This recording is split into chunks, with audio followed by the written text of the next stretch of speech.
Hello दोस्तों, कैसे हैं आप सभी का सुकून एफएम चैनल पर हार्दिक स्वागत है। आज हम सुन रहे हैं इंस्टा सीओ कहानी का एपिसोड नंबर 14 को। अगर आपको कहानी अच्छी लगती है तो वीडियो को लाइक शेयर और कमेंट जरूर से जरूर कर दिया करो। चलिए शुरू करते हैं कहानी।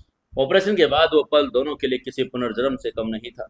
राहा का सिर कार्तिक के सीने से लगा हुआ था। वो लगातार रो रही थी और उसके आंसू कार्तिक की शर्ट को भिगो रहे थे। कि याददाश्त वापस आ चुकी थी और यादों के साथ उसे वो भयानक पल भी याद आ रहा था जब उसने फैंटम के भेजे उन जाली कागजातों पर यकीन कर लिया था। उसे याद आ रहा था कि कैसे उसने गुस्से और नफरत में अंधे होकर उस इंसान पर अपने पिता के कत्ल का इल्ज़ाम लगा दिया था जिसने उनकी जान बचाने के लिए स्नाइपर की गोली खाई थी। कार्तिक ने सिसक कर कहा, कार्तिक, मुझे माफ़ कर दो, मुझे माफ़ कर दो। मैं अंधी हो गई थी। मैंने उस खौफनाक निंजा अनामिका की बातों पर यकीन कर लिया। मैंने उस झूठी फाइल को सच मान लिया। तो मेरे लिए अपनी जान की बाजी लगा रहे थे और मैंने तुम्हें तुम्हारे मुंह पर डाइवोर्स के पेपर फेंक दिए। मुझे खुद से घिन आ रही है कार्तिक। मैं तुम्हारे इस बेइंतहा प्यार के काबिल नहीं हूँ। राहा हिचकियाँ लेकर अपने दोनों कांपते हाथों से कार्तिक का कॉलर पकड़े हुए थी। राहा का पूरा शरीर अपराध बोध और ग्लानि से कांप रहा था। उसके दिमाग के नस नस में अपने किए गए पछतावा दौड़ रहा था। कार्तिक ने अपने बाएं हाथ से राहा के सिर को बहुत ही कोमलता से सहलाया। उसने अपनी आंखों में भी आंसू ले लिए, लेकिन ये आंसू अब जीत के थे। कार्तिक ने अपनी भारी लेकिन शहद जैसी मीठी आवाज में कहा, शांत हो जाओ मेरी जान, शांत हो जाओ। इसमें तुम्हारी कोई गलती नहीं थी। फैंटम ने वो जाल बुना ही इतनी सफाई से था कि कोई भी इंसान उस पर यकीन कर लेता। वो दस्तावेज असली थे, बस उनके पीछे की कहानी झूठी थी। और जब इंसान का दिमाग पहले से इतने बड़े सदमे से गुजर रहा हो तो शक का बीज बहुत जल्दी पेड़ बन जाता है। तुम खुद को सजा मत दो राहा। तुम्हारे इन आंसुओं ने मेरे दिल का सारा दर्द धो दिया। तब राहा ने अपने आंसुओं से भीगा चेहरा ऊपर उठाया और कार्तिक की लाल आंखों में गहराई से देखकर कहा, नहीं कार्तिक, तुम कितने महान हो। मैं तुम्हें गंदा अंकल कहकर बुला रही थी। मैं तुमसे डर रही थी। मेरी माँ ने मुझे बताया कि जब मेरा दिमाग एक 10 साल की बच्ची का बन गया था तब भी तुमने मुझे नहीं छोड़ा। तुम मेरे लिए एक सुपर हीरो बन गए। तुमने मेरी उस बचपन की दुनिया को सजाया। कोई इंसान किसी से इतना प्यार कैसे कर सकता है कार्तिक। मैं तो तुम्हारी इस मोहब्बत के कर्ज के तले दब गई हूँ। उसकी बात सुनकर कार्तिक के होठों पर एक बहुत ही सुकून भरी मुस्कान आ गई। उसने अपना अंगूठा राहा के गाल पर रखा और उसे आंसू को पोंछ कर फुसफुसा कर कहा, प्यार में कोई कर्ज नहीं होता मेरी शेरनी। प्यार तो इबादत है। मैंने उस दिन ही तय कर लिया था, चाहे तुम मुझे अपना पति मानो या एक सुपर हीरो अंकल, मैं अपनी आखिरी सांस तक सिर्फ और सिर्फ तुम्हारी परछाई बनकर रहूंगा। और अब जब मेरी शेरनी वापस आ गई है तो मुझे इस दुनिया से और कुछ नहीं चाहिए। राहा ने कार्तिक के हाथ को अपने होठों से लगा लिया और उसे चूमती रही। तभी कार्तिक के साथ कमरे का दरवाजा खुला और राहा डॉक्टर मार्कोस अपनी मेडिकल टीम के साथ अंदर आए। डॉक्टर मार्कोस के चेहरे पर एक बहुत ही पेशेवर लेकिन संतुष्ट मुस्कान थी। उन्होंने राहा को अपनी आंखें खोले और बातें करते हुए देखा तो वो समझ गए कि उनकी लेजर माइक्रो सर्जरी 100% सफल रही है। तभी डॉक्टर मार्कोस ने अपनी चार्ट फाइल को देखकर गर्मजोशी से कहा, वेलकम बैक मिसिज अग्रवाल। ये देखकर बहुत खुशी हो रही है कि आपका दिमाग इतनी तेजी से रिकवर कर रहा है। आपकी याददाश्त का पूरी तरह से वापस आना मेडिकल साइंस का एक बहुत बड़ा चमत्कार है। उसकी बात सुनकर आगे से कार्तिक ने अपनी जगह से उठकर डॉक्टर को जगह देते हुए कहा, डॉक्टर, ये बिल्कुल ठीक है ना? इनके दिमाग में अब कोई ब्लड क्लॉट या दबाव तो नहीं? डॉक्टर मार्कोस ने अपनी छोटे से पेन टॉर्च निकाले और राहा की आंखों के पुतले का रिफ्लेक्स चेक किया। उन्होंने राहा को कुछ बेसिक सवाल पूछे। आज का कौन सा दिन है और कौन से शहर में वो है? उसका नाम क्या है? राहा ने सभी सवालों के बिल्कुल सही और सटीक जवाब दे दिए। इसके बाद डॉक्टर मार्कोस ने तसल्ली देकर कहा, इनके न्यूरल पाथवेज पूरी तरह खुल चुके हैं मिस्टर अग्रवाल। हिपोकैम्पस पर जो दबाव था वो लेजर सर्जरी के जरिए पूरी तरह खत्म हो चुका है। इनकी याददाश्त अब बिल्कुल स्थिर है। लेकिन डॉक्टर के लेकिन कहते ही कार्तिक और राहा दोनों के चेहरे पर हल्की चिंता की लकीरें उभर आई। कार्तिक ने तुरंत पूछा, लेकिन क्या डॉक्टर? तभी आगे से डॉक्टर मार्कोस ने बड़े ही गंभीरता से समझा कर कहा, देखिए मिस्टर अग्रवाल, ब्रेन सर्जरी कोई मामूली चीज़ नहीं होती। भले ही हमने क्लॉट को हटा दिया, लेकिन दिमाग के टिश्यूज अभी बहुत नाजुक स्थिति में हैं। इतने भारी सदमे और एक गंभीर सर्जरी के बाद दिमाग को अपने सामान्य स्तर पर सेटल होने में थोड़ा वक्त लगता है। मैं इन्हें अभी डिस्चार्ज नहीं कर सकता। मिसेज राहा को अगले 48 घंटे यानी पूरे 2 दिन इसी रिकवरी आईसीयू में मेरी निगरानी में रहना होगा। उनकी ये बात सुनकर आगे से राहा ने कमजोर आवाज में पूछा, ऑब्जर्वेशन में क्यों डॉक्टर? आगे से डॉक्टर मार्कोस ने हिदायत देकर कहा, क्योंकि इन 2 दिनों में हम सुनिश्चित करना चाहते हैं कि आपको कोई पोस्ट सर्जरी सीजर्स ना आए। हमें आपका ब्लड प्रेशर, क्रेनियल प्रेशर्स लगातार मॉनिटर करना होगा।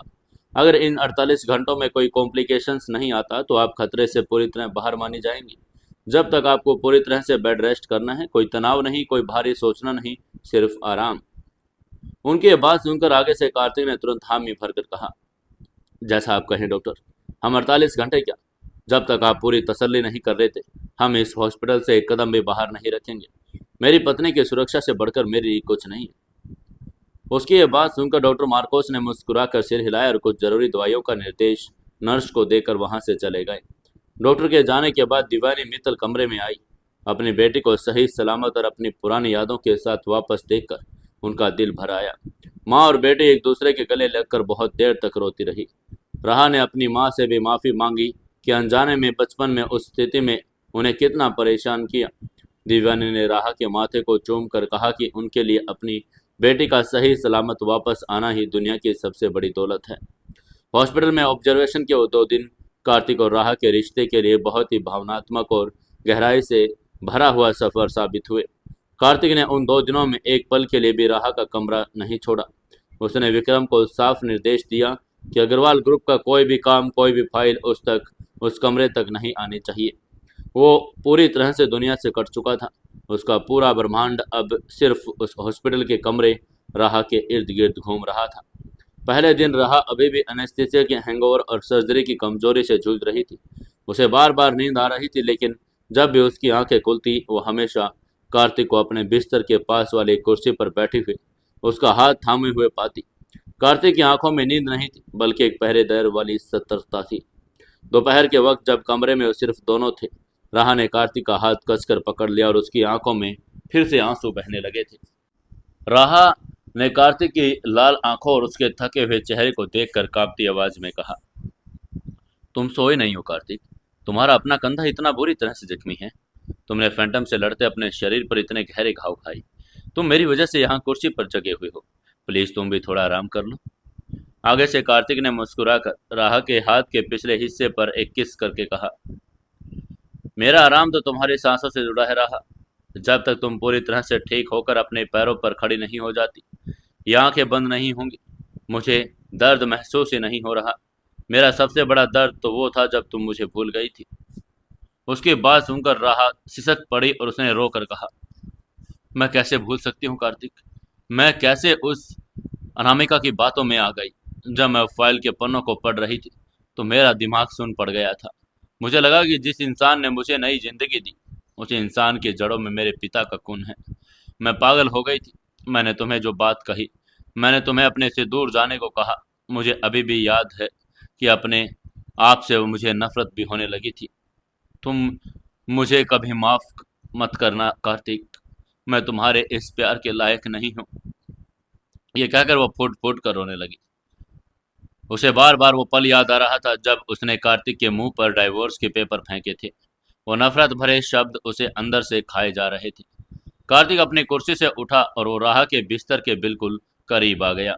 उसने बहुत ही प्यार से अपने दोनों हाथों से राहा का चेहरा थाम लिया। कार्तिक ने बहुत ही गंभीर लेकिन प्यार भरे लहजे में कहा, राहा, मेरी आंखों में देखो। अगर तुम मेरी जगह होती और तुम्हें कोई ऐसे सबूत दिखाता तो मेरे पिता के कातिल तुम्हारे पिता हैं, तो क्या तुम मुझ पर शक नहीं करती? ये इंसानी फितरत है मेरी जान। फैंटम कोई आम दुश्मन नहीं था। वो साइकोलॉजिकल वारफेयर का मास्टर था। उसने तुम्हारी सबसे बड़ी दुखती रग पर वार किया था। तुमने जो किया वो कोई भी आम इंसान करता। तुमने मुझ पर शक नहीं किया, तुमने उन हालात पर शक किया जो तुमने सामने देखे थे। उसकी यह बात सुनकर आगे से राहा ने सिसक कर कहा, लेकिन मैंने तुम्हें चोट पहुंचाई कार्तिक। मैंने तुम्हारे दिल को तोड़ दिया था। राहा बोलकर रो रही थी। तभी आगे से कार्तिक ने मुस्कुरा कर कहा, और मैंने उसे वापस जोड़ लिया। तुम्हें पता है राहा, जब तुम वो 10 साल की बच्ची बन गई थी, तब तुमने मुझे क्या कहा था? तुमने मुझे अपना सुपर हीरो कहा था। उस बच्चे के अंदर कोई फाइल, साजिश या कंपनी का लालच नहीं था। उस बच्चे के अंदर सिर्फ एक पवित्र आत्मा थी, और उस पवित्र आत्मा ने मुझे अपना रक्षक चुना। वो इस बात का सबूत है रहा कि तुम्हारी रूह हमेशा से मुझे प्यार करती है। तुम्हारा दिमाग भटक गया था, लेकिन तुम्हारा दिल हमेशा मेरा था। ये बातें सुनकर राह के मन का सारा बोझ, सारी गलानी आंसुओं के रूप में बह गई। उसे अपने उन दोनों हाथों ने आगे बढ़ाया और कार्तिक के अपने सीने से लगा लिया। वो बड़ी देर तक कार्तिक के कंधे पर सिर रखकर रोती रही। कार्तिक उसकी पीठ सहलाता रहा। उन 2 दिनों में राह ने न जाने कितनी बार कार्तिक से माफ़ी मांगी। हर बार उसे यही एहसास दिलाया कि उसकी ज़िंदगी की सबसे अनमोल चीज़ है। दूसरे दिन राह के हालात में बड़े तेज़ी से सुधार होने लगा। उसका सिर दर्द कम हो गया था और वो बिस्तर पर उठकर बैठने लगी। कार्तिक उसे अपने हाथों से खाना खिलाता। जब राह को दवाइयाँ खानी होती तो कार्तिक पानी का गिलास लेकर उसके पास खड़ा रहता। रात के वक्त जब हॉस्पिटल के कमरे में सन्नाटा छा जाता तो कार्तिक उसे वो सारी बातें बताता जो उसकी याददाश्त जाने के बाद हुई थी। कार्तिक ने उसे विस्तार से बताया कि कैसे उसने दिल्ली के छतरपुर फार्म हाउस में फैंटम के बम धमाके में जान बचाई, कैसे उसने ऑस्ट्रेलिया के रशियन माफिया लियोनार्डो की मदद से कबीर को पकड़ा, कैसे उसने अलीबाग के उस खंडर समुद्री किले में घुसकर फैंटम के पूरे सिंडिकेट को नस्ते नाबूद कर दिया था। राह ये सब सुनकर कांप उठी थी। उसे एहसास हो रहा था कि उस इंसान ने आखिर मौत के कितने खौफनाक समंदर पार किए। राह ने कार्तिक का हाथ अपनी गाल पर लगाकर कहा, तुमने मेरे लिए अंडरवर्ल्ड की दुनिया को आग लगा दी कार्तिक। तभी आगे से कार्तिक ने गहराई से उसकी आंखों में देखकर कहा, तुम्हारे लिए मैं खुदा से बगावत कर सकता हूँ मेरी शेरनी। इसके बाद आखिरकार वो 48 घंटों का लंबा और नाजुक ऑब्जर्वेशन पीरियड खत्म हुआ। तीसरे दिन की सुबह लंदन का आसमान बिल्कुल साफ था। हल्की हल्की धूप निकल रही थी। डॉक्टर मार्कोस अपनी पूरी टीम के साथ राह के कमरे में फाइनल चेकअप के लिए आए। उन्होंने राह के कुछ जरूरी न्यूरोलॉजिकल टेस्ट किए, उसके रिफ्लेक्स चेक किए और उसकी ताज़ा एमआरआई रिपोर्ट का मुआयना किया। कार्तिक और दिव्यानी जी दोनों अपनी सांसें रोके डॉक्टर के फैसले का इंतजार कर रहे थे। तभी डॉक्टर मार्कोस ने एमआरआई रिपोर्ट की फाइल बंद की और उनके चेहरे पर एक बहुत ही चौड़ी और संतुष्ट मुस्कान आ गई। डॉक्टर मार्कोस ने अपना चश्मा उतार कर कहा, मिस्टर अग्रवाल, मुझे बताते बड़ी बेहद खुशी हो रही है। मिसेज राहा ने 48 घंटों में शानदार तरीके से रिकवर किया। उनके दिमाग में अब सूजन बिल्कुल खत्म हो चुकी है। ब्रेन एक्टिविटी पूरी तरह से नॉर्मल है। मैं आज उन्हें आधिकारिक रूप से हॉस्पिटल से डिस्चार्ज कर रहा हूँ। आप इन्हें घर लेकर जा सकते हैं। ये शब्द सुनते ही कार्तिक और दिव्यानी के चेहरे पर जो खुशी की लहर दौड़ी, जो शब्दों में बयां नहीं किया जा सकता। राह के होठों पर वे बहुत ही खूबसूरत मुस्कान खिल उठी। कार्तिक ने आगे बढ़कर डॉक्टर मार्कोस से हाथ मिलाकर कहा, thank you doctor, thank you so much. तभी आगे से डॉक्टर मार्कोस ने धीरे से कहा, लेकिन मेरी बात अभी पूरी नहीं हुई मिस्टर अग्रवाल। डॉक्टर मार्कोस का चेहरा अचानक थोड़ा सा सख्त और गंभीर हो गया। उनकी आवाज़ में एक डॉक्टर की वो चेतावनी थी जिसे नज़रअंदाज करना खतरनाक हो सकता था। वहीं कार्तिक और राह का ध्यान तुरंत डॉक्टर की तरफ केंद्रित हो गया। तभी डॉक्टर मार्कोस ने समझाना शुरू करके कहा, देखिए, सर्जरी सफल रही है, लेकिन हमें ये नहीं भूलना चाहिए कि राह का दिमाग एक बहुत ही भारी ट्रॉमा और बड़े नाजुक लेजर ऑपरेशन से गुजरा है। टिश्यूज अभी भी हीलिंग प्रोसेस में है। अगर अगले कुछ हफ्तों तक इनके दिमाग पर किसी भी तरह पर जोर पड़ा, तो कोई मानसिक तनाव हुआ, तो कोई भी शारीरिक थकावट हुई, तो रिकवरी रिवर्स हो सकती है। ये बहुत घातक होगा। उनकी ये बात सुनकर आगे से कार्तिक ने तुरंत कहा, मैं ऐसा कुछ नहीं होने दूंगा डॉक्टर, मैं खुद इसका पूरा ध्यान रखूंगा। तभी डॉक्टर ने उससे कहा, मुझे पता है आप रखेंगे, लेकिन आपको कुछ सख्त मेडिकल प्रोटोकॉल्स का पालन करना होगा। पहली बात, मिसेज राह को अगले 1 महीने तक अब्सोल्यूट बेड रेस्ट पर रहना होगा। कोई भी ऐसा काम नहीं करना जिससे दिमाग और आंखों पर जोर पड़े। कोई कॉर्पोरेट मीटिंग्स नहीं, कोई लैपटॉप या स्क्रीन टाइम नहीं, किसी भी तरह का स्ट्रेस नहीं। उनकी ये बात सुनकर आगे से राह ने थोड़ा मायूस होकर पूछा, लेकिन डॉक्टर, मुझे मित्तल इंडस्ट्री का। आगे से डॉक्टर ने बीच में टोक कर कहा, मित्तल इंडस्ट्री को भूल जाइए मिसेज राह। अभी आपकी जिंदगी से बढ़कर कोई कंपनी नहीं। आपको पूरी तरह से रिलैक्स करना है। इसके बाद डॉक्टर ने कार्तिक की तरफ मुड़कर सबसे अहम हिदायत देकर कहा, और मिस्टर अग्रवाल, मेरी दूसरी और सबसे ज़रूरी शर्त यह है कि घर पर राह की 24 घंटे देखभाल के लिए आपके पास एक हाईली ट्रेंड मेडिकल प्रोफेशनल होना चाहिए। मैंने डिस्चार्ज तो कर रहा हूं, लेकिन घर पर इनके साथ एक प्राइवेट फुल टाइम नर्स का होना अनिवार्य है। ये नर्स इनके वाइटल्स को मॉनिटर करेगी, इन्हें सही वक्त पर दवाइयाँ देगी, किसी भी इमरजेंसी की स्थिति में तुरंत मेडिकल रिस्पॉन्स देने के लिए मौजूद रहेगी। मैं आपके साथ कोई रिस्क नहीं ले सकता जब तक आप उस लंदन की प्रॉपर्टी में हैं। ये नर्स साई की तरह इनके साथ रहेगी। उनकी बात सुनकर आगे से कार्तिक ने बिना एक सेकंड सोचे हाँ में सिर हिला दिया। मुझे इसकी सारी शर्तें मंजूर है डॉक्टर। मैं दुनिया की सबसे बेहतरीन न्यूरो केयर नर्स का इंतजाम करूंगा। राहा को किसी चीज की कमी नहीं रहेगी। तभी डॉक्टर मार्कोस ने मुस्कुरा कर कहा, गुड, मैंने आपके लिए एक बहुत ही काबिल नर्स की सिफारिश की है जो हमारे हॉस्पिटल के सबसे अनुभवी स्टाफ है। वो शाम तक आपके मेफेयर वाले घर पर रिजॉर्ट करेगी। अब आप लोग उस डिस्चार्ज के पेपर पर साइन कर सकते हैं। ये कहते वो वहां से निकल गई। तभी डॉक्टर के जाते ही कमरे में खुशी का माहौल छा गया। कार्तिक ने तुरंत विक्रम को बुलाकर कहा, विक्रम, डिस्चार्ज की फॉर्मेलिटीज पूरी करो, हम द क्राउन एस्टेट वापस जा रहे हैं। डॉक्टर ने जिस नर्स से बात की उसके आने से पहले हमारे घर का पूरा विंग एक मिनी हॉस्पिटल की तरह सुरक्षित और स्टराइज होना चाहिए। उसके बाद सुनकर आगे से विक्रम ने खुशी खुशी जवाब देकर कहा, यस बॉस, सब कुछ रेडी है, गाड़ियां नीचे इंतजार कर रही है। कुछ ही देर बाद कार्तिक राहा दिव्यानी जो हॉस्पिटल से बाहर निकले। बाहर लंदन की सर्द हवाएं चल रही थी, लेकिन आज वो हवाएं कोई खौफ की नहीं बल्कि आज़ादी और सुकून की लग रही थी। कार्तिक ने बड़े ही सावधानी से राहा को सहारा देकर बुलेट प्रूफ मैकबे के अंदर बैठाया। उसने राहा को एक गर्म शॉल ओढ़ाया ताकि उसे ठंड न लगे। गाड़ी लंदन की उन खूबसूरत सड़कों से होते हुए मेफेयर इलाके में स्थित उस ultra luxury 7 star property the crown estate की तरफ बढ़ने लगी। राहा ने कार्तिक के कंधे पर सिर रख दिया। उसने कार्तिक का हाथ अपने हाथों में कसकर पकड़ लिया था। उसने मुस्कुरा कर कहा, फाइनली, अब हम घर जा रहे हैं कार्तिक। मुझे उस हॉस्पिटल की घुटन में बड़ी नफरत हो गई थी। उसकी ये बात सुनकर आगे से कार्तिक ने राहा के माथे को चूम कर कहा, अब तुम्हारी जिंदगी में कोई घुटन नहीं होगी मेरी शेरनी, अब सिर्फ सुकून होगा। लंदन की यह हवेली कुछ हफ्तों के लिए हमारा घर है। तुम बस आराम करोगी और मैं सिर्फ तुम्हें निहारूंगा। गाड़ी के द क्राउन एस्टेट के विशाल लोहे के गेट के अंदर दाखिल होते ही वहां मौजूद अग्रवाल ग्रुप की सिक्योरिटी टीम ने उन्हें सैल्यूट किया। अंदर का नज़ारा बड़ा आलीशान था। घर के अंदर का तापमान बहुत ही गर्म और आरामदायक रखा गया था।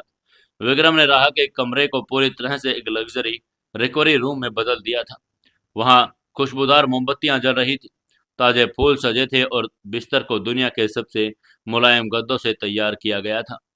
कार्तिक ने राह को अपनी बाहों में उठाया और बड़े ही आहिस्ता से उस बिस्तर पर लेटा दिया। कार्तिक ने उसके ऊपर रजाई उठाकर कहा, तुम्हें जरा भी जोर नहीं लगाना रहा, डॉक्टर ने कहा है ना, एब्सोल्यूट रेस्ट। आगे से राहा ने मुस्कुराकर कार्तिक की तरफ देखा। उसकी आंखों में अब एक ऐसी चमक और प्यार था जो शायद पहले कभी नहीं था। राहा ने बहुत ही मीठी आवाज में पुकार कर कहा, कार्तिक। आगे से कार्तिक ने भी बड़े ही प्यार से के साथ कहा, हाँ मेरी जान। तभी राहा ने उसकी आंखों में देख कर कहा, मुझे अब कोई डर नहीं। फैंटम जैन तो साजिश, वो मुझे किसी चीज का डर नहीं लगता, क्योंकि मुझे पता है मेरा सुपर हीरो, मेरा रक्षक हमेशा मेरे साथ है। मुझे माफ करने के लिए और मुझे नई जिंदगी देने के लिए थैंक यू। राहा की आंखें फिर से भर आई। उसी के साथ डॉक्टर कार्तिक ने अपने आंसू पोंछे और मुस्कुरा कर कहा, अब रोना बंद करो मेरी जान। अगर डॉक्टर मार्कोस ने तुम्हें रोते हुए देख लिया तो मुझे डांट लगाएंगे। और हाँ, तुम्हारी देखभाल के लिए जो हिटलर नर्स आ रही है, तुम्हें उसकी सारी बातें माननी पड़ेगी। राहा खिलखिलाकर हंस पड़ी। उस रात द क्राउन एस्टेट में एक बहुत ही भारी शांति और खुशी का माहौल था। बाहर लंदन का आसमान सितारों से भरा हुआ था। उन दोनों ने जो तूफान सहे थे वो अब हमेशा के लिए खत्म हो चुके थे। अब उनके सामने सिर्फ सिर्फ प्यार, रिकवरी और एक दूसरे के साथ बिताने के लिए पूरी खूबसूरत जिंदगी पड़ी थी। कार्तिक अपनी शेरनी के पास बैठकर उसे सोता हुआ देख रहा था। उसके दिल में एक ऐसा सुकून था जो दौलत किसी भी नहीं खरीदा जा सकता। जंग खत्म हो चुकी थी, प्यार जीत चुका था। लंदन के द क्राउन एस्टेट के उस बड़े सुरक्षित शांत कमरे में रहा एक गहरी सुकून भरी नींद सो रही थी। 25 साल की उन खौफनाक यादें, साजिश और एक भयंकर ब्रेन सर्जरी के बाद आज पहली बार उसके चेहरे पर एक अलौकिक शांति थी। इसे देखकर कार्तिक का दिल कृतज्ञता से भर रहा था। कमरे में सिर्फ हीटर की धीमी आवाज और राह की लयबद्ध सांसों की आवाज गूंज रही थी। कार्तिक उसके बिल्कुल सामने बैठा था। उसने अपना घायल कंधा एक आरामदायक स्थिति में रखा था और उसकी आंखें सिर्फ अपनी शेरनी पर टिकी थी। सब कुछ बिल्कुल परफेक्ट लग रहा था। फैंटम का खात्मा हो चुका था। जयंत निखिल अपने पापों की सजा पा चुके थे। अग्रवाल ग्रुप की हाईटेक सुरक्षा इस पूरे हवेली को एक अभेद्य किले में तब्दील कर दिया था।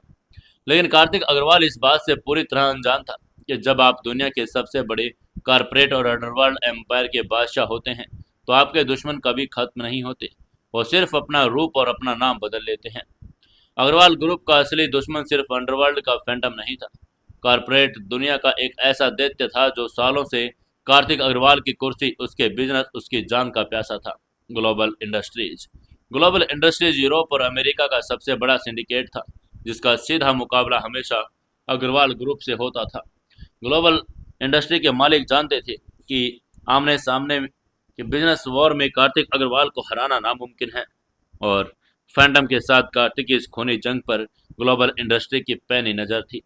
जब उन्हें पता चला कि कार्तिक अपनी पत्नी राहा का इलाज के लिए सारे काम छोड़कर लंदन चला गया है तो उनका पूरा ध्यान सिर्फ राहा की रिकवरी पर और उन्होंने इसे कार्तिक के सीने में खंजर घोंपने का सुनहरा मौका मान लिया। उसी वक्त द क्राउन एस्टेट में कुछ मीली दूरी पर उधर लंदन में एक भीगी और सुनसान सड़क पर एक सफ़ेद रंग की मेडिकल गाड़ी अपनी नॉर्मल स्पीड में आगे बढ़ रही थी। इस कार को रॉयल क्वींस हॉस्पिटल के सबसे अनुभवी सीनियर डॉक्टर, जिसे डॉक्टर मार्कोस ने राहा की देखभाल के लिए खास तौर पर चुना था, वो चला रही थी। नर्स के चेहरे पर एक पेशेवर संतुष्टि थी। वो जानती थी उसे दुनिया के सबसे अमीर इंसान की पत्नी की देखभाल का काम मिला है।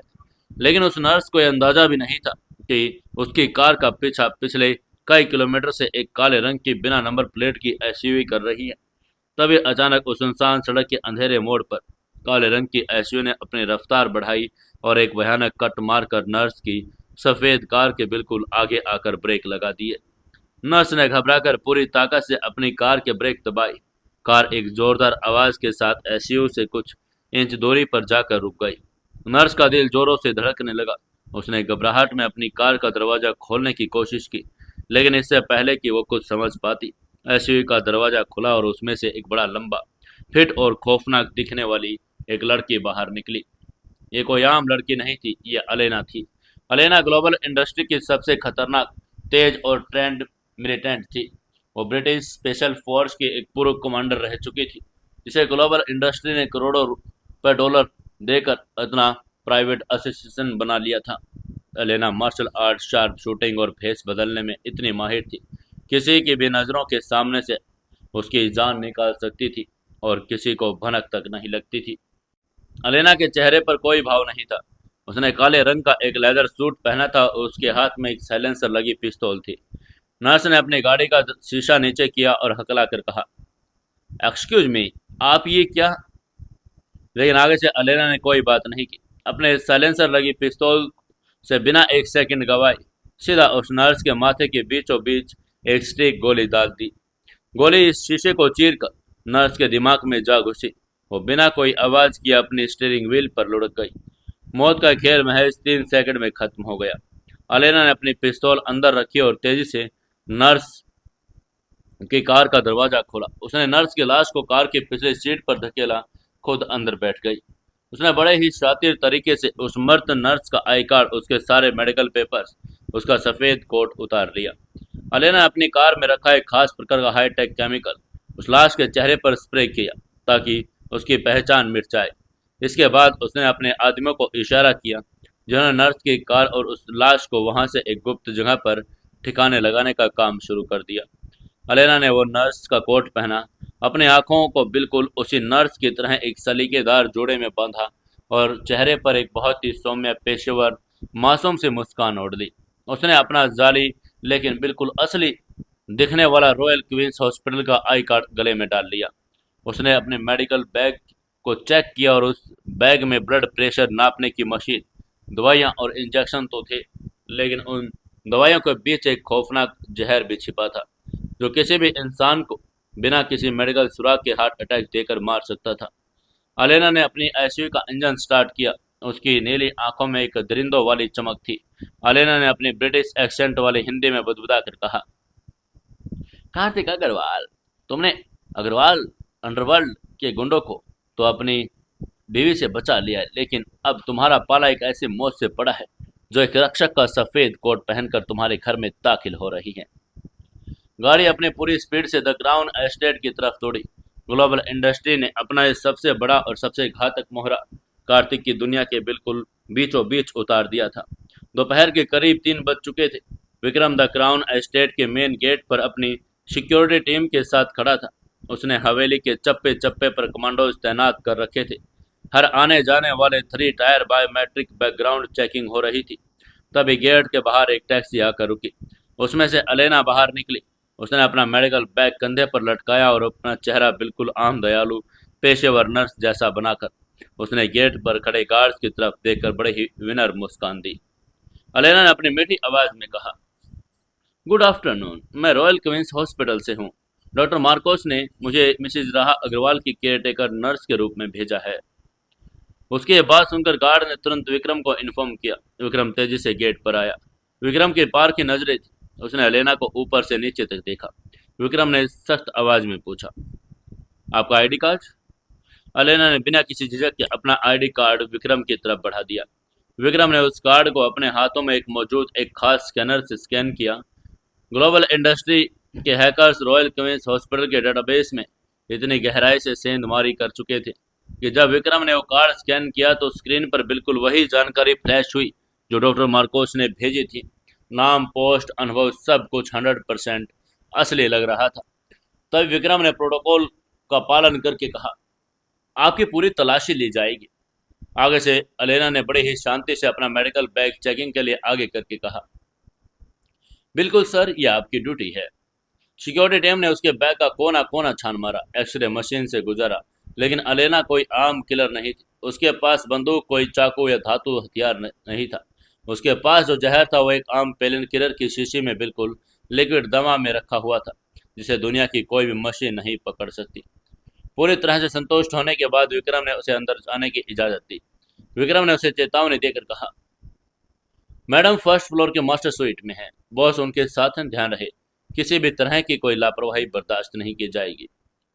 उसकी यह बात सुनकर आगे से अलेना ने सिर झुकाकर कहा, आप बेफिक्र रहें सर, मैं अपनी ड्यूटी बहुत अच्छी तरह जानती हूँ। ये कहते वो हवेली के अंदर दाखिल हो गई।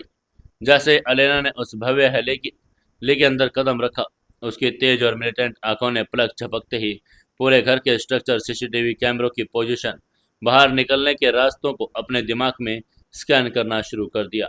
बस एक खामोश परछाई की तरह सीढ़ियां चढ़ने लगी। राहा के कमरे का दरवाजा खुला था और कार्तिक अभी भी राहा के सिरहाने बैठा था। राहा अब जाग चुकी थी और दीवानी जी उसे सूप पिला रही थी। तभी अलेना ने बहुत ही अदब से दरवाजे पर दस्तक देकर कहा, एक्सक्यूज मी, क्या मैं अंदर आ सकती हूँ? दस्तक सुनते ही कार्तिक ने मुड़कर देखा। दरवाजे पर एक सफेद कोट पहने नर्स खड़ी थी। कार्तिक ने अपनी भारी आवाज में कहा, आइए। अलेना कमरे के अंदर आई। उसने कार्तिक अग्रवाल को पहली बार इतनी करीब से देखा। दुनिया का सबसे पावरफुल अरबपति, जिसका रुतबा ग्लोबल इंडस्ट्री के बोर्ड रूम में खौफ पैदा करता था, वह इस वक्त एक बहुत ही आम इंसान की तरह अपनी पत्नी के पास बैठा था। अलेना ने बहुत ही विनम्रता से अपना इंट्रो देकर कहा, हेलो मिस्टर अग्रवाल, मैं आपके हॉस्पिटल से अपॉइंटेड नर्स हूँ।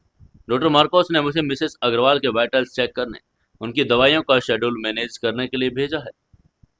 कार्तिक ने अपनी पार की नज़रों से उसको देखा। कार्तिक की सिक्स्थ सेंस हमेशा बड़ी तेज थी। उसे एक सेकंड के लिए उस नर्स की आंखों में एक अजीब सी बड़ी ही सूक्ष्म और ठंडी ठंडक महसूस हुई। वो कोई आम नर्स जैसी घबराई हुई, झिझकती हुई नहीं थी। उसका बॉडी लैंग्वेज बहुत ही सीधा, कॉन्फिडेंट था, बिल्कुल फौजी की तरह। इसलिए कार्तिक ने अपनी आंखें सिकोड़ कर पूछा, तुम्हारा नाम क्या है? आगे से अलेना ने अपना जाली नाम बताकर प्रोफेशनल मुस्कान देकर कहा, नताशा सर। तभी कार्तिक ने अपनी नजरें उस पर गड़ा कर रखकर कहा, डॉक्टर ने कहा था कि तुम बहुत एक्सपीरियंस्ड हो। राह की सर्जरी बड़ी नाजुक थी। मैं नहीं चाहता कि उसकी केयर में 1% की भी कोई चूक हो।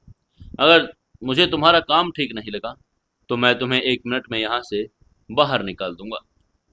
उसकी यह बात सुनकर अलेना ने सिर झुकाकर कहा, मैं समझ सकती हूँ सर, आपको कोई शिकायत का मौका नहीं मिलेगा। ये कहते हुए उसने अपना मेडिकल बैग खोलकर अपना काम शुरू कर दिया। अलेना ने अपना स्टेथोस्कोप निकाला, राहा के पास गई। राहा ने कार्तिक का हाथ कसकर पकड़ लिया और उसे हॉस्पिटल और नर्सों से अभी भी डर लगता था।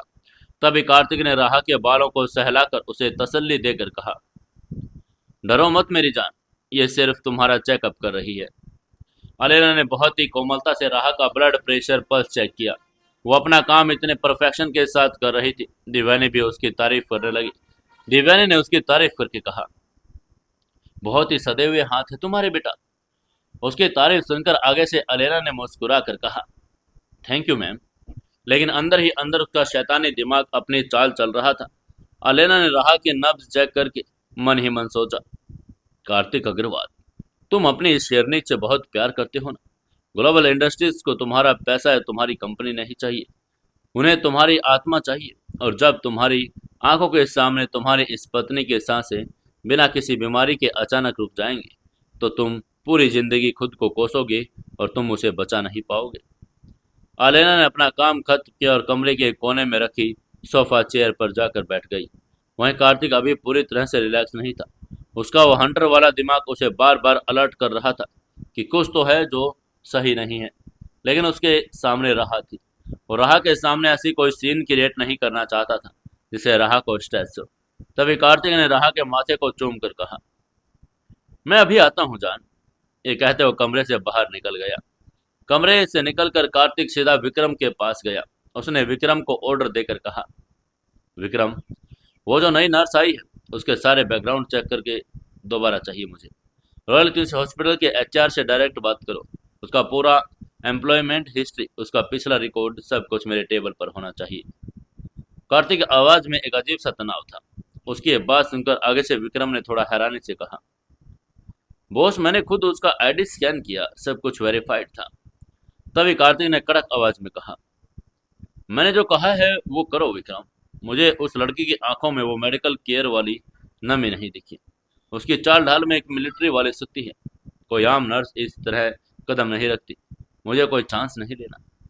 आगे से विक्रम ने तुरंत सिर झुकाकर कहा, यस बॉस, मैं अभी अपनी साइबर टीम को लगाकर क्रॉस चेकिंग करवाता हूँ। ये कहते विक्रम तुरंत काम पर लग गया। उधर कमरे के अंदर अलेना अपनी कुर्सी पर बैठी इंतजार कर रही थी। वो जानती थी अपना काम बड़ी ही सफाई से सही वक्त पर करना है। उसने डॉक्टर की प्रिस्क्रिप्शन फाइल देखी। शाम के 6 बजे राहा को एक खास एंटीबायोटिक इंजेक्शन दिया जाना था। अलेना ने तय किया कि वो इसी इंजेक्शन के साथ अपना अदृश्य जहर मिलाएगी। ये जहर जाते ही कार्डियक अरेस्ट पैदा करेगा और कुछ ही मिनटों में खून में खुलकर पूरी तरह से गायब हो जाएगा। कोई भी पोस्टमार्टम इस जहर को नहीं पकड़ सकता। शाम के 6 बजने के अभी कुछ वक्त था और राहा अपनी माँ के साथ बातें कर रही थी। राहा ने मासूमियत से पूछा, मम्मा, मुझे कार्तिक से बात करनी है, वो कहाँ गई? तभी दिव्यानी ने मुस्कुरा कर कहा, वो अभी आ जाएंगे बेटा, वो बाहर किसी जरूरी काम से गए होंगे। तभी अलेना अपनी कुर्सी से उठी। उसने अपने बैग से इंजेक्शन निकाला और उसमें दवाई भरने लगी। उसने बहुत ही चालाकी से उस दवाई के साथ एक दूसरी छोटी सी शीशी से जानलेवा जहर भी मिला लिया। अलेना के चेहरे पर अब मौत से ज़्यादा एक ठंडक थी। वो इंजेक्शन लेकर राहा के बिस्तर की तरफ बढ़ने लगी। अलेना ने बहुत ही मीठी आवाज में कहा, मिसेज अग्रवाल, आपके शाम के इंजेक्शन का वक्त हो गया। राहा ने इंजेक्शन देखकर अपना मुंह बना लिया। वो थोड़ा सा डर कर बोली, मम्मा, मुझे इंजेक्शन नहीं लगवाना, मुझे दर्द होता है। तभी दीवाने ने राहा का हाथ पकड़कर उसे समझा कर कहा, बस एक चींटी जितना दर्द होगा बेटा, नताशा बहुत अच्छे से इंजेक्शन लगाती है, तुम्हें पता भी नहीं चलेगा। तभी अलेना ने राहा के हाथ की आईवी लाइन के पास वो इंजेक्शन रखा। उसकी उंगली प्लंजर पर थी कि बस एक हल्का सा दबाव। राहा की रगों में मौत दौड़ने वाली थी। अलेना ने इंजेक्शन की सुई को आईवी लाइन में डाला, लेकिन उसी सेकंड कमरे का दरवाजा एक भयंकर और जोरदार आवाज के साथ खुला। रुक जाओ।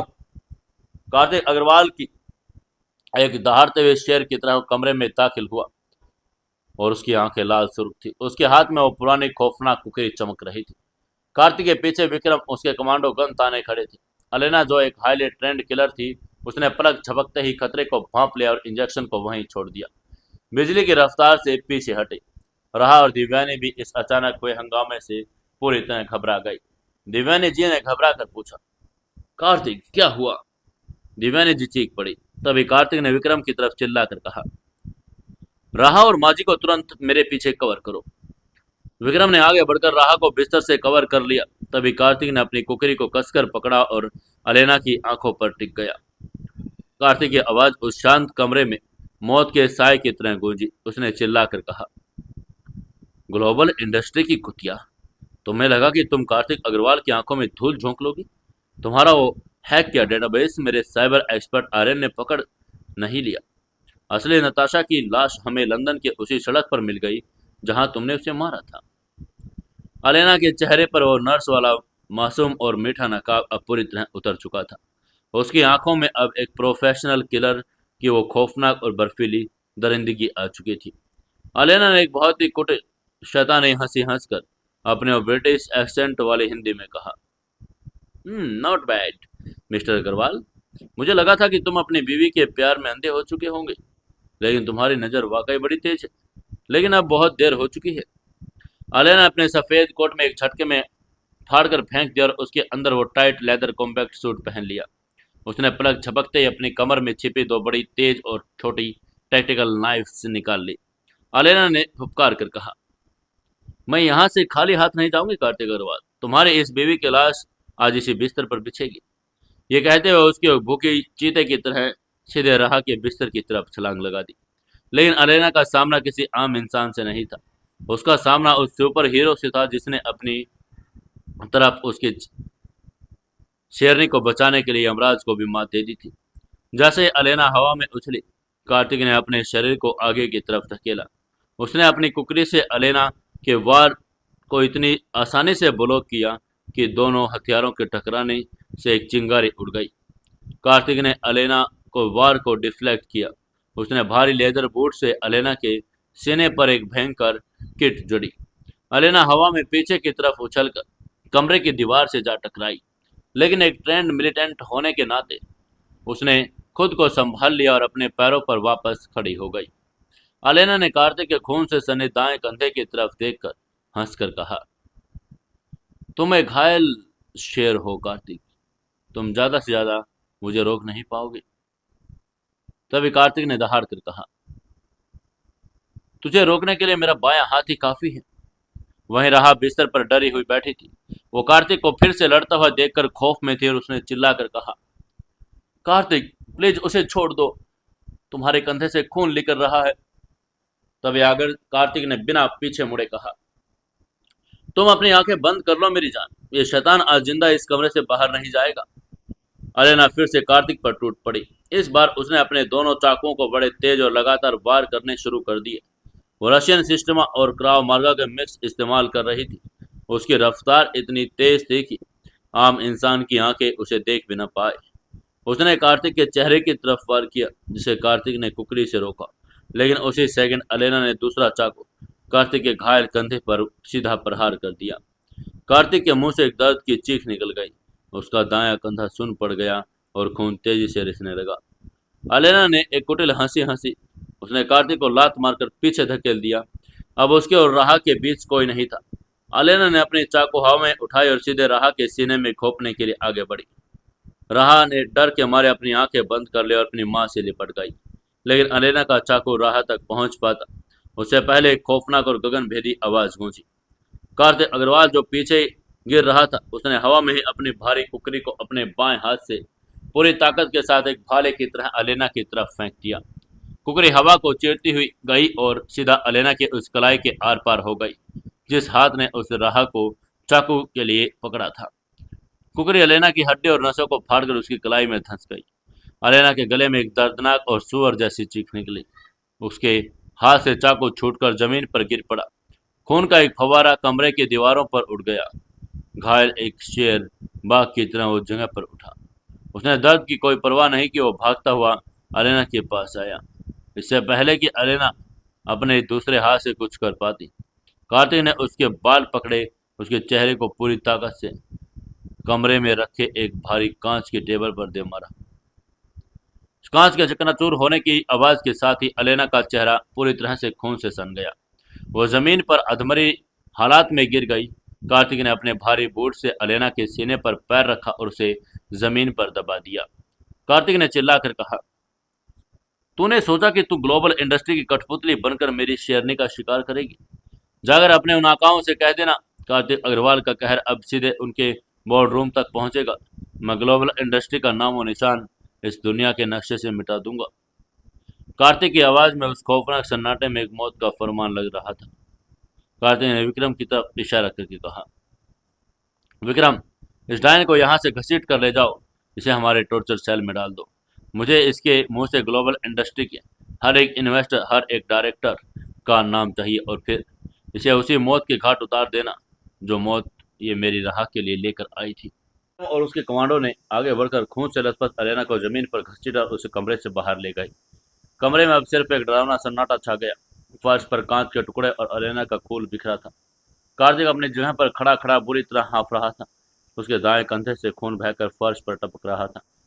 उसकी आंखों के सामने अंधेरा छाने लगा। बहुत ज्यादा खून बहने जाने लगातार दो खौफनाक लड़ाइयों की वजह से कार्तिक का वो फौलादी शरीर अब जवाब दे रहा था। वो लड़खड़ाते हुए पीछे की तरफ गिरा। ये देखते ही राहा ने चिल्लाकर कहा, कार्तिक।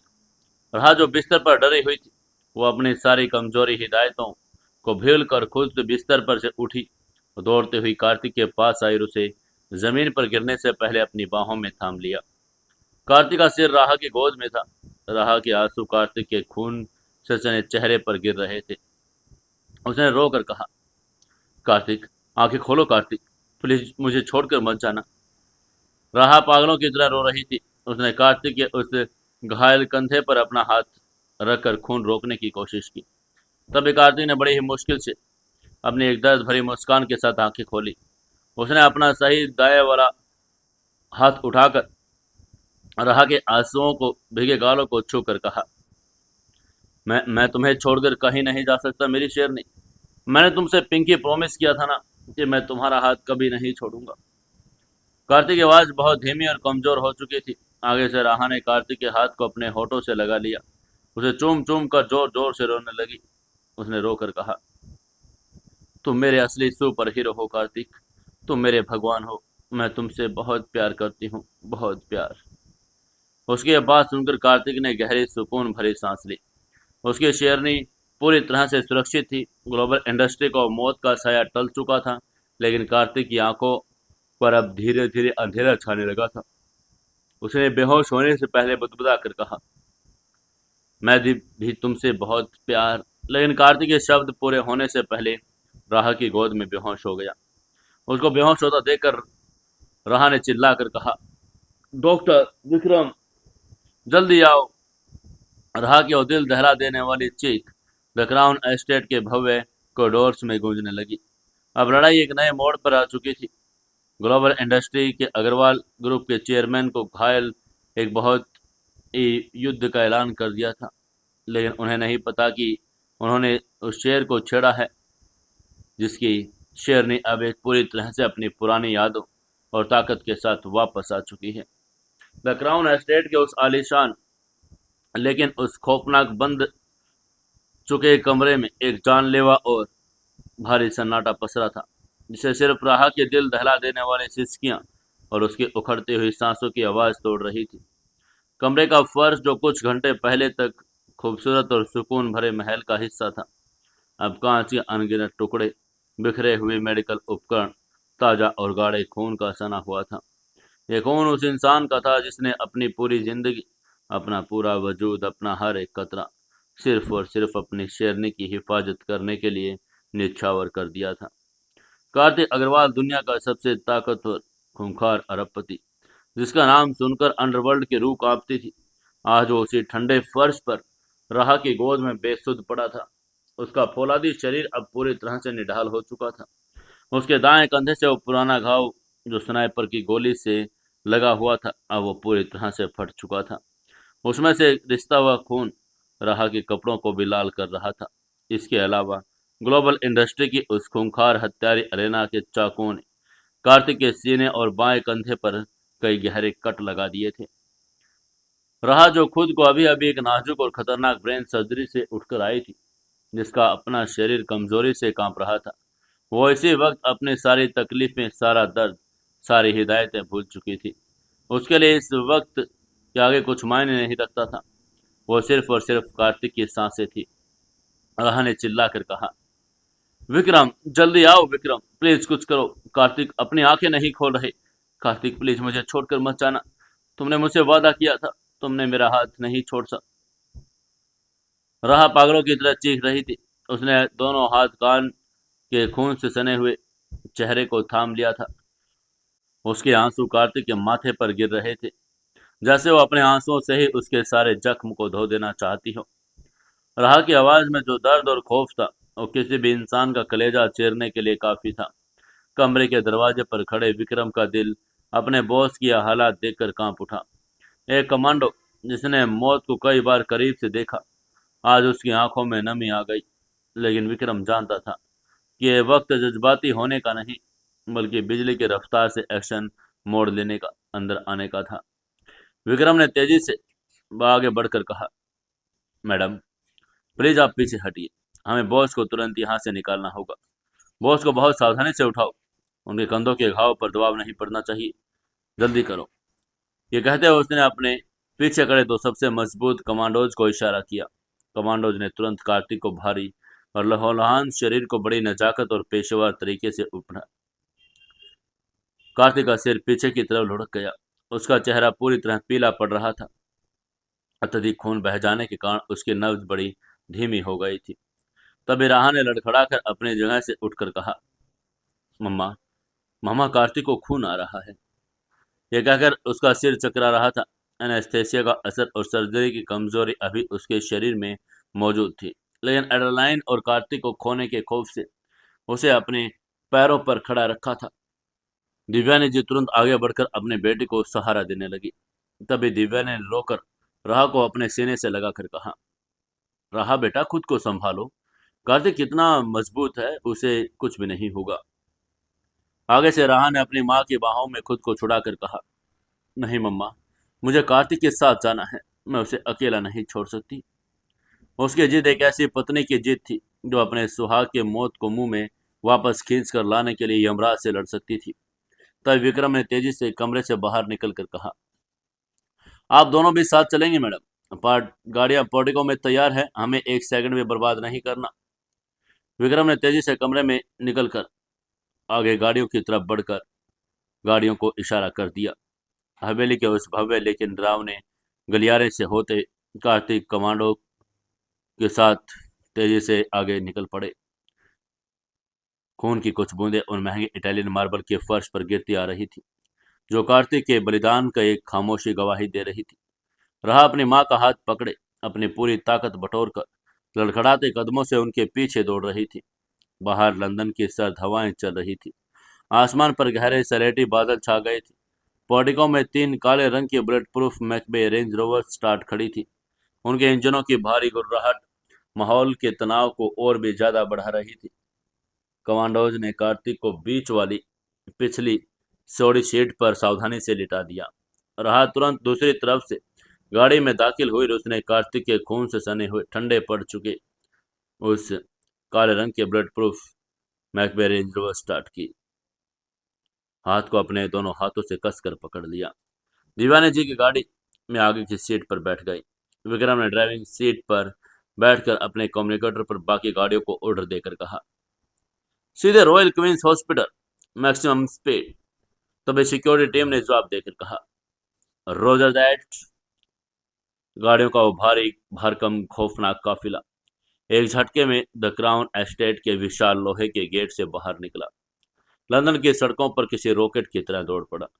टायरों की चीखती हुई आवाजों और सायरन की गूंज ने पूरे मेफेयर इलाके को शांति में चीर दिया था। गाड़ी के अंदर का माहौल बहुत ही घुटन भरा और खौफनाक था। कार्तिक की सांसें बहुत उथली और तेज चल रही थी। उसका शरीर पूरी तरह से ठंडा पड़ चुका था। राह ने अपनी शॉल उतारकर कार्तिक के ऊपर डाल दी। वो लगातार कार्तिक के हाथ को चूम रही थी और उससे बातें कर रही थी, जैसे वो अपनी आवाज के जरिए इस दुनिया को बांधे रखना चाहती हो। राह के आंसू कार्तिक के हाथ पर गिर रहे थे। उसने रोकर कहा, कार्तिक, मेरी आवाज सुन रहे हो ना तुम?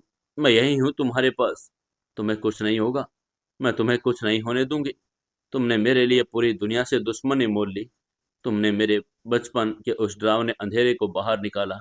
अब तुम मुझे बीच रास्ते में ऐसे नहीं छोड़ सकती। तुम्हें लड़ना होगा कार्तिक, तुम्हें मेरी खातिर लड़ना होगा। आखिर क्या लड़ पाएगा कार्तिक? क्या कार्तिक की जान बच जाएगी या नहीं, जानेंगे कल के एपिसोड में। तब तक के लिए कहानी को लाइक शेयर और कमेंट जरूर कर दीजिए।